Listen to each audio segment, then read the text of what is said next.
Ser podcast. Buenas noches. ¿Qué seudónimo quieres que utilicemos al principio de la conversación? El Zaragoza. ¿El Zaragoza No, o Zaragoza? Zaragoza, ¿no? Zaragoza. Vale.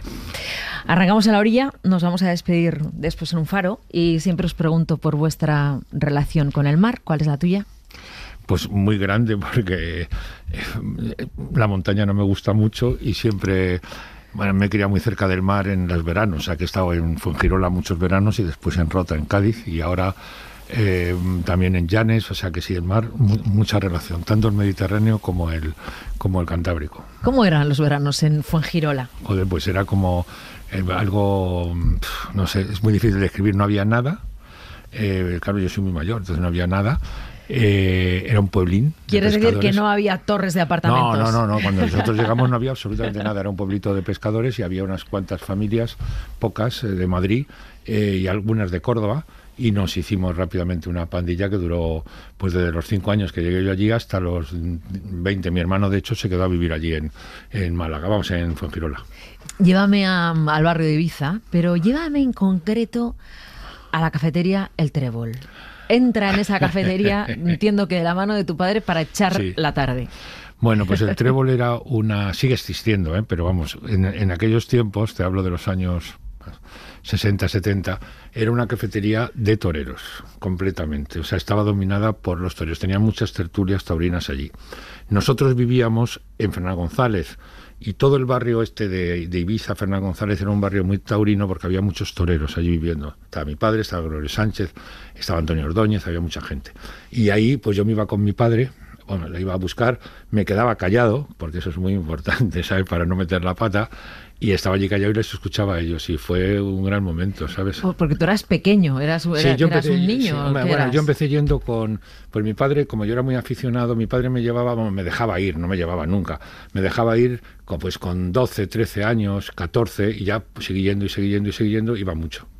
¿Y qué te atraía de la conversación de ellos? Pues es que, vamos a ver, la conversación, claro, esto ahora mismo es complicado para la gente, pero la conversación taurina es extraordinaria. O sea, se pueden pasar hablando de toros 9, 10, 12, 15 horas, 20, y si te gusta, es lo mejor que hay. No hay nada como hablar de toros. Es una cosa increíble. ¿No hablaban de la muerte? No. Nunca hablaban de la muerte. Los toreros no hablan de eso, no. No, hablaban de toros, de toreros antiguos, por ejemplo, pues ahí se hablaba mucho, porque claro, mi padre y Manolete eran del mismo año, se hablaba mucho de toreros que yo no había visto, Manolete, Cagancho, o sea, todo eran recuerdos y cosas y tal, y es una conversación que sigue habiendo, pero ya no en el Trébol. ¿Y por qué a tu padre le llamaba Michelin? Bueno, ahí hay dos versiones contadas por mi padre. Una era contada por mi padre, que es porque en la primera gasolina que pusieron en Ciudad Real, él hinchaba gomas, hinchaba ruedas, neumáticos. Y entonces eran neumáticos. Entonces le pusieron, como eran neumáticos Michelin. Esa era la buena. La otra era la que contaba su hermano mayor, mi tío Ramón, que es que en las fotos era así, que mi padre de pequeñín era retaquito y un poquito gordo, después fue un delgadito, después era una espiga, y entonces le pusieron Michelin un poco por el este. Y eso a tu padre no le hacía gracia. Sí, se la contabas a mi padre, cuando la decía alguien, solo se la podía decir mi tío Ramón. Su hermano. Sí, se la decía yo no se la decía, no, se ponía de los nervios, no. Es decir, que era por eso le llamaban Michelin, ¿sabes? O se puso el Michelin, que nunca se ha sabido, porque tú sabes que esto de los apodos, sobre todo en aquella época tan lejana, porque es antes de la Guerra Civil. Sí. Oye, ¿y tu madre? ¿Cómo era tu madre? Pues mi madre era extraordinaria. Yo soy un producto de mi madre, ¿sabes? Bueno, y de mi mujer también, pero sobre todo al principio de mi madre. Mi madre era una persona, no es porque fuera mi madre, pero una persona dicha por todo el mundo que la conoció, una mujer súper inteligente y súper visionaria. De hecho, siendo mi padre banderillero, que tampoco es que fuera tal, nos mandó a los 3 hermanos al británico en el año 55, ¿sabes? Yo entré en el británico en el 55. Entonces... Perdón, ¿sabían inglés tus padres? No, ¿Tu padre o tu mi padre, madre? absolutamente nada. No. Claro. Mi madre es que era muy intelectual, muy visionaria. Fue de esas mujeres un poco truncadas por la guerra, ¿sabes? Y bueno, desplegó toda su inteligencia en convertirnos a nosotros en gente de bien, ¿sabes? Y a mí me hizo un gran favor, porque yo era una normal que probablemente, si mi madre no hubiera estado encima y no me hubiera llevado al británico, pues no sabría inglés, que me dio trabajo nada más terminar la carrera. Y después me hizo irme a Norteamérica un año entero, cuando yo tenía 16 años, en el año 68. Estuve allí un año entero en un colegio. Mi madre era una avanzada y era súper inteligente. Yo no sé. Cuéntame eso de irte a Wilton, ¿no? Sí, este lugar en Connecticut, que es como ese lugar que parecía que no existía, ¿no? Sí. Entonces, año 68, tú eres un chaval, sí, y te dicen, venga, un año a Estados Unidos, a este lugar. Pues mira, cuando tú aplicabas, que era una beca del AFS, del American Food Service, no podías saber dónde ibas a ir, o sea, tú no podías elegir ni familia ni sitio. Y entonces a mí, cuando me la dieron, me dijeron, ibas a ir a un sitio que se llama Wilton, que está en Connecticut. Dije, Wilton en Connecticut. Empecé a buscar, primero busqué Connecticut, que no tenía ni flores donde estaba. Después Wilton, que era un pueblín, pero era un pueblo muy bueno, porque era el Connecticut, si tú lo has visto en las películas donde siempre lo da Woody Allen y esta gente y tal, Connecticut es un estado precioso y además, esto está mal decirlo, pero muy rico. O sea, entonces está a una hora de Nueva York, más o menos. A una hora de Nueva York, el mundillo ese que vemos en las películas de Woody Allen. Y entonces era como ir. España era un país atrasadísimo entonces. Estábamos en el 68, sí, estábamos en plena Franco claro. Era un país absurdo completamente. Y claro, en Norteamérica entonces, primero no tenías ni idea de cómo era Norteamérica, porque solo veías películas, nada más. No había, cuando llegabas allí, eso pensabas que era como la luna, ¿sabes? Increíble, era increíble. Yo pasé un gran año allí, sí.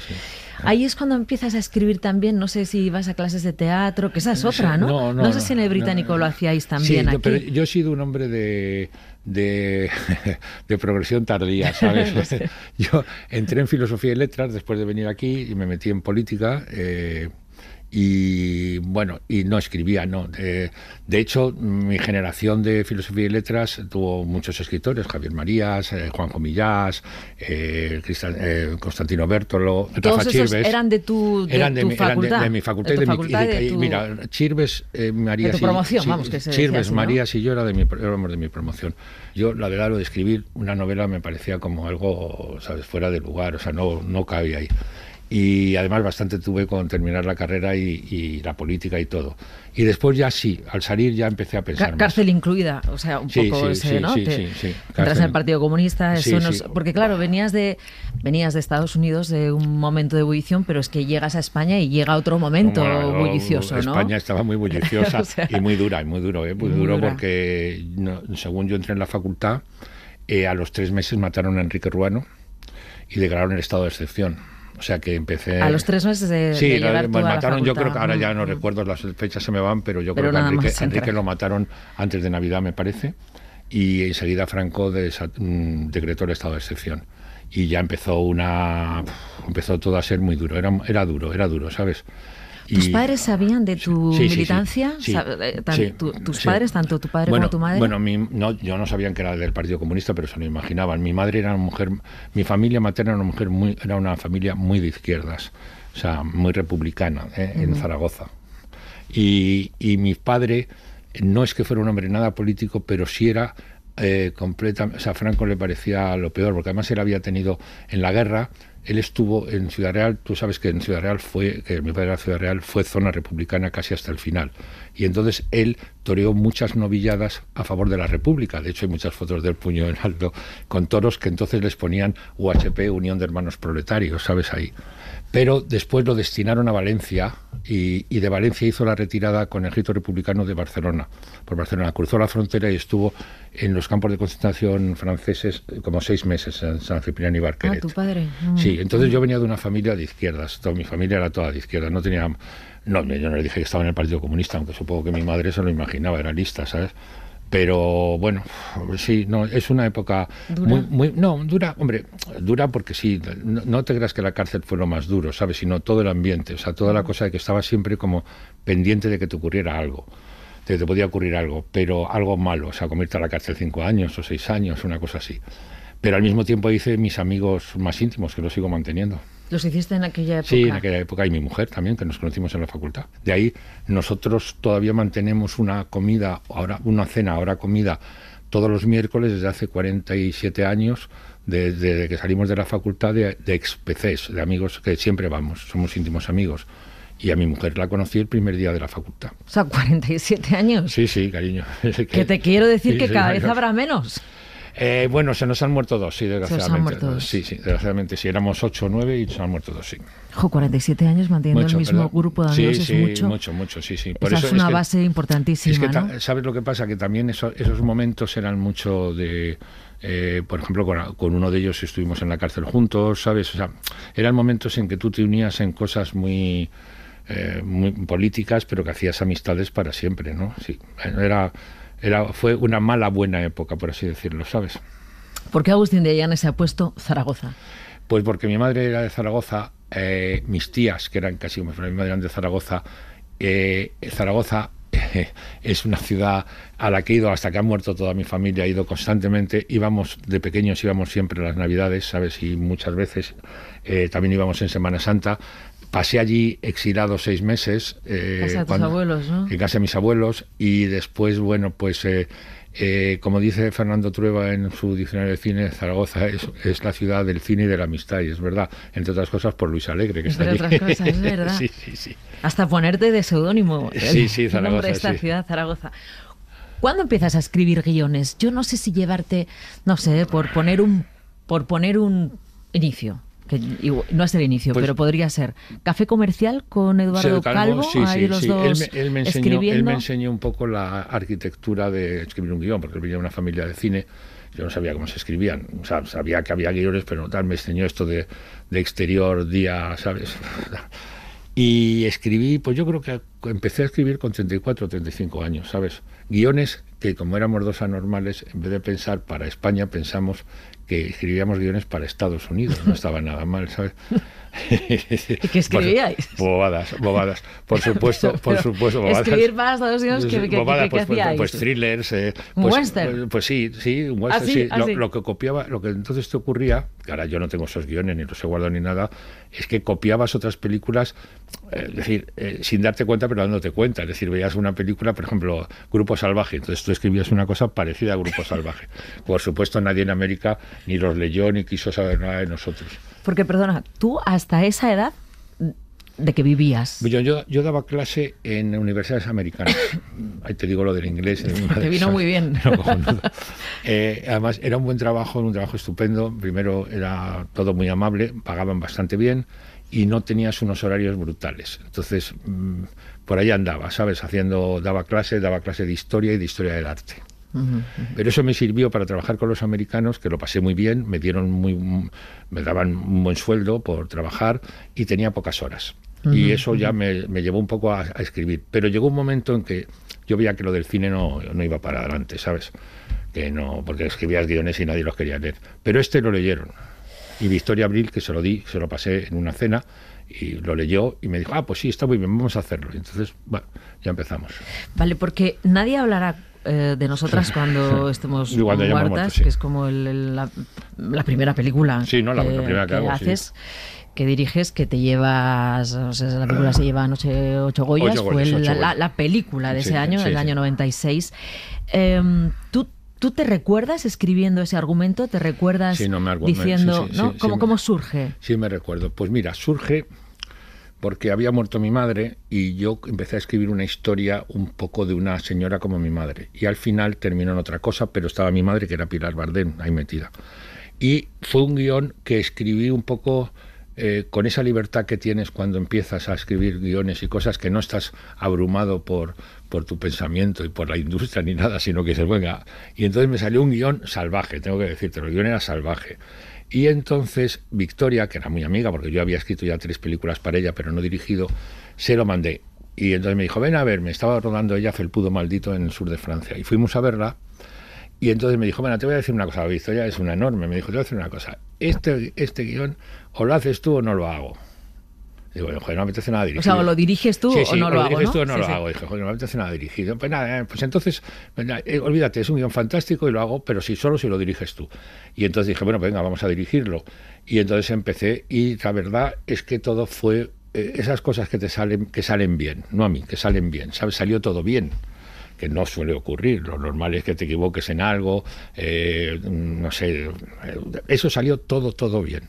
Y fue como un sueño, porque yo terminé la película, era la primera película que había, la vi, y claro, tú la vi con mi montador, con Pepe Salcedo, y bueno, tú la ves y dices, oh, pues sí, joder, me ha salido bien, pero vamos, no pensaba que iba a ser el pelotazo que fue. El pelotazo que fue. No, y cuando estábamos en San Sebastián, en el estreno de San Sebastián del festival, claro, tú te tenías que quedar a verla. Yo no me gusta nada ver mis películas porque es un horror verlas con la gente moviéndose, la gente que se marcha. A ver cómo reacciona, pero, ¿no? Se callan cuando tienen que callarse. Pero de repente la película vi que iba cogiendo cuerpo y cuando terminó, pues hubo un silencio aterrador que a mí me aterró, pero de repente la gente se volvió loca. Y entonces dije, pelotazo total.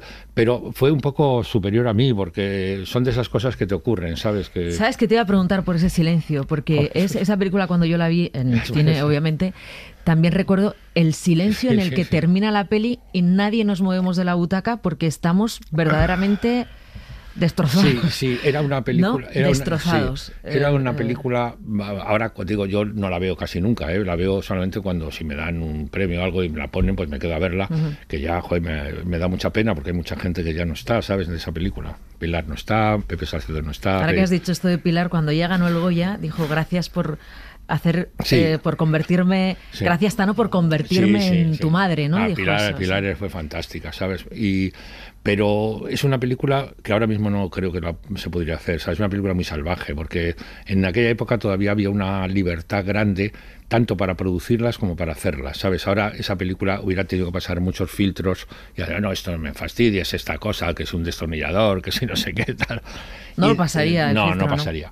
Y después, como tú lo has visto, pues después, claro, es una película en la que Victoria Abril se puso a la película, ella nos trajo dinero de Francia, se puso la película encima y venga, íbamos ahí en canoa, ¿sabes? Porque claro, ya estaba en estado de gracia. Entonces yo estaba por ahí y entonces siempre me preguntan, ¿cómo la dirigiste? Digo, pues muy bien, le decía, muy bien, Victoria, lo has hecho muy bien, ahora vamos a la siguiente toma. No había que repetir con Victoria, ¿no? Ni con Pilar, ni con Lupi. No, Lupi era un monstruo. He traído un momento en el que te han, fueron 8 Goyas, 2 para ti, pero cuando recoges, porque no sé si este fue probablemente el discurso más breve de agradecimiento de unos premios Goya. Sí. El premiado es Agustín Díaz Llanes por Nadie hablará de nosotras cuando hayamos muerto. Hasta la banda sonora era tan cañera. Taurina también. Bueno, muchísimas gracias. Voy a ser un poquito largo. Quiero dedicarle este premio a Eduardo Calvo, porque empecé a escribir con él, a Lola Salvador, que me dio mi primer título de crédito, a Manolo Maggi, que ha sido mi protector y tutor durante estos años, y a ese guionista que todos queremos ser y que nunca seremos, que se llama Rafael Azcona. Y, por supuesto, a los guionistas de Boca a Boca y del Día de la Bestia, que teniendo mucho más talento que yo, solo han tenido peor suerte. Gracias. No me acordaba. Claro, estaban nominadas las otras dos pelis. Sí, claro, contigo. Fue un año buenísimo para el cine, muy bueno, tampoco pasaría el filtro el Día de la Bestia. No, qué coño, ni si a lo mejor no sé si era Boca a Boca, es que ha cambiado mucho, o sea, había mucha libertad para, si conseguías financiarte la película un poco, la hacías y nadie se metía contigo, ¿sabes? Ahora no tenías a los productores encima diciéndote corta, haz no sé qué, las cadenas, no, fue un momento de mucha libertad, sí.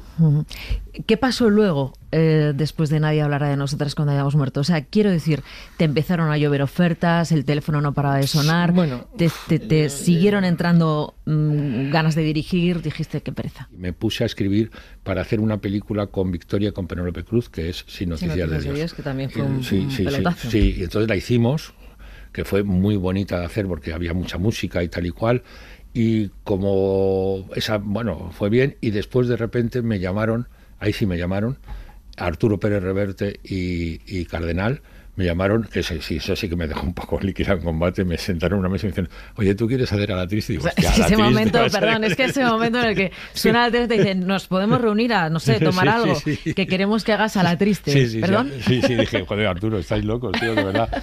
Y entonces, ¿Erais amigos, Arturo y tú? No tan como ahora, pero sí éramos amigos, sí. Y entonces le dije, vale, Claro, digo, vamos a repasar, yo había leído las novelas, vamos a repasar las novelas y ¿qué hago?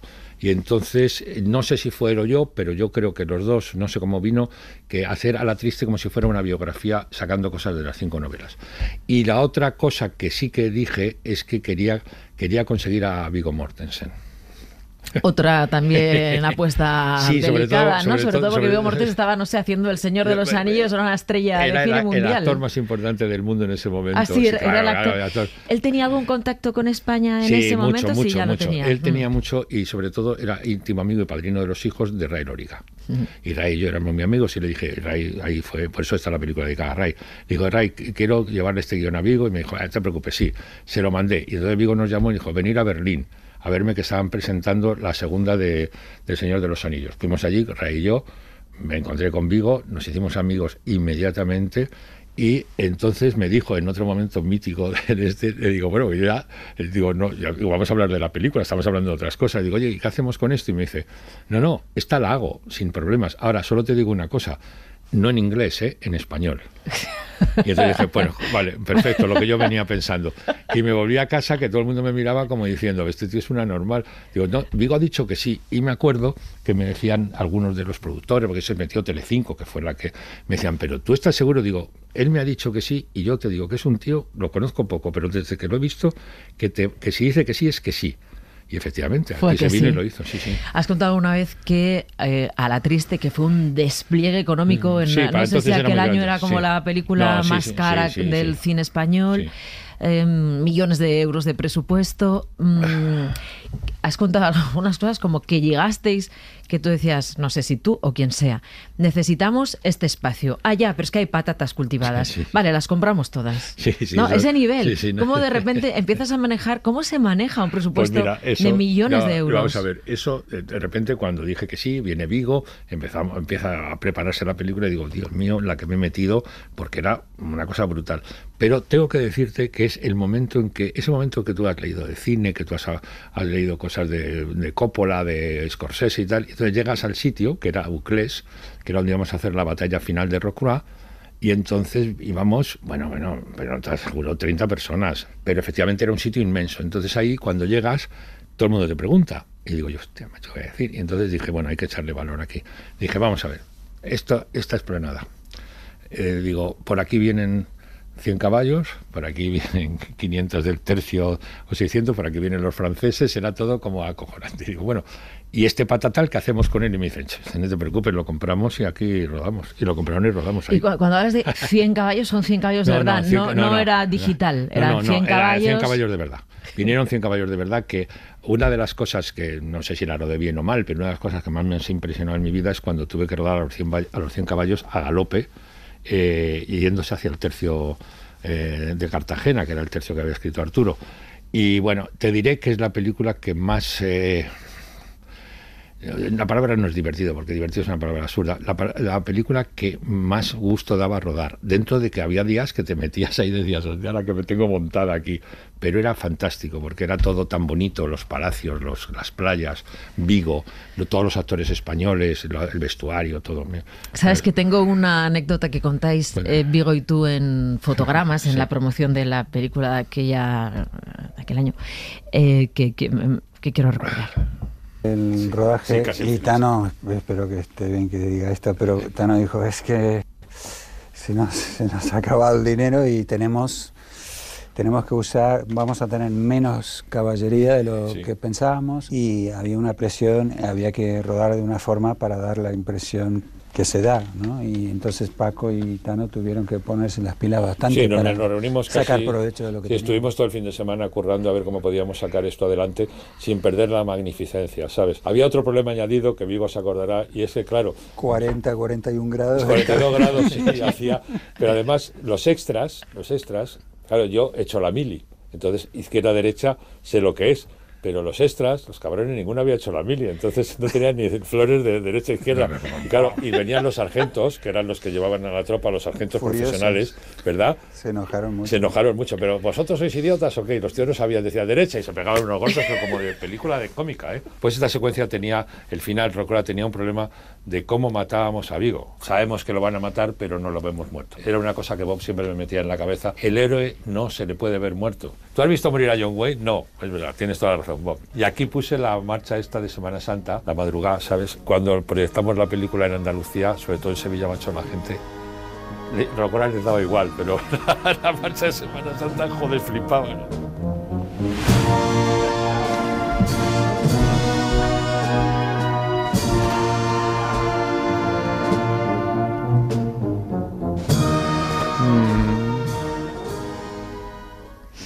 ¿Por qué ya no diriges, Agustín de Ayanes? No, voy a dirigir ahora. ¿Cuándo? Pues dentro de muy poco. ¿Qué tienes? No te puedo decir lo que tengo porque me han dicho que lo tengo que tener callado, pero ya, en cuanto lo tenga te lo diré, te llamo y te lo digo.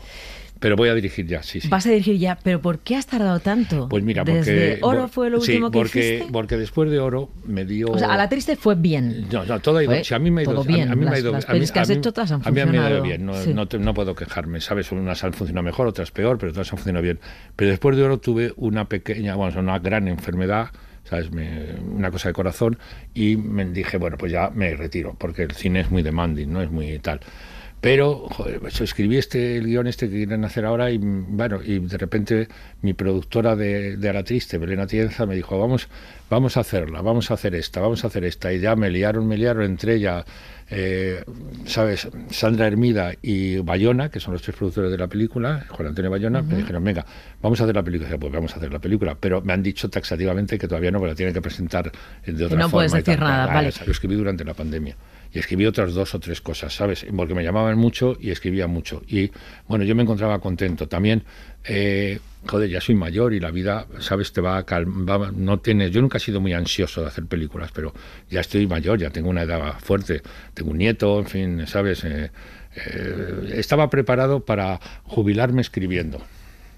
Pero me han puesto esto en bandeja y digo, pues venga, vamos a probar a ver otra vez. Ya sabes, horarios que no tienen fin. Ese es el problema. Madrugones, ese es el problema. Trasnochamos. Bueno, sí, ese es el problema, que por eso no quería yo dirigir. Muchas horas, ¿no? Pero como me gusta mucho la película y ellos me tratan muy bien y me están poniendo bien cuidado, sí me apetece mucho, sí. ¿Es en español? No puedes decir. Sí, es en español. Es en español. No. Vale, no sé. No creo que los americanos quieran nada de mí, ¿sabes? No es en español. Atención a la pregunta, ¿eh? ¿Te has autocensurado sabiendo que esto que comentábamos antes, ¿no? Nadie hablará de nosotros cuando hayamos muerto, hoy sería impensable por todos los filtros y no lo entendería? Son películas fruto de un contexto.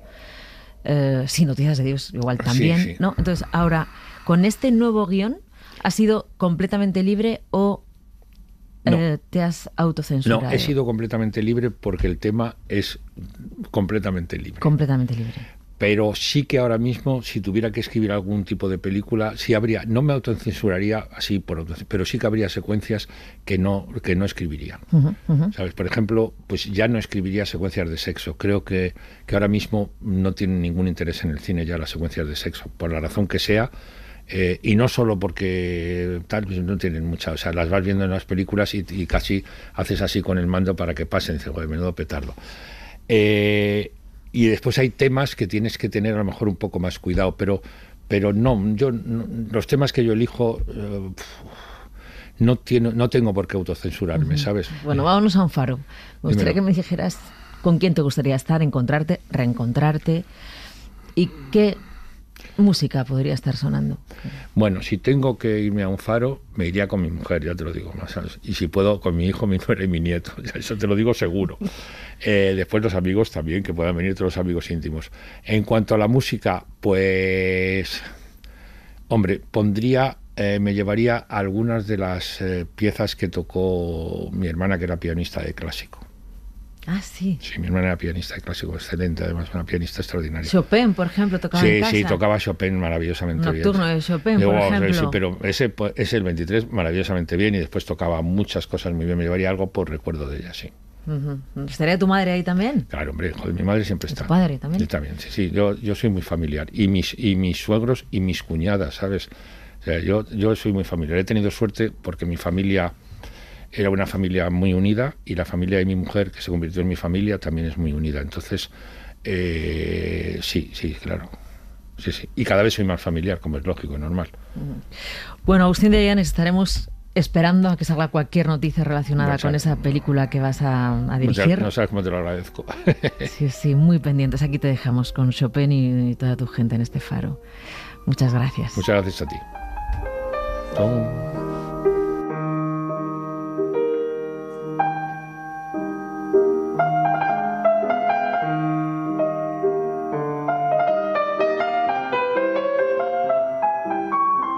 Para no perderte ningún episodio, síguenos en la aplicación o la web de la SER, Podium Podcast o tu plataforma de audio favorita.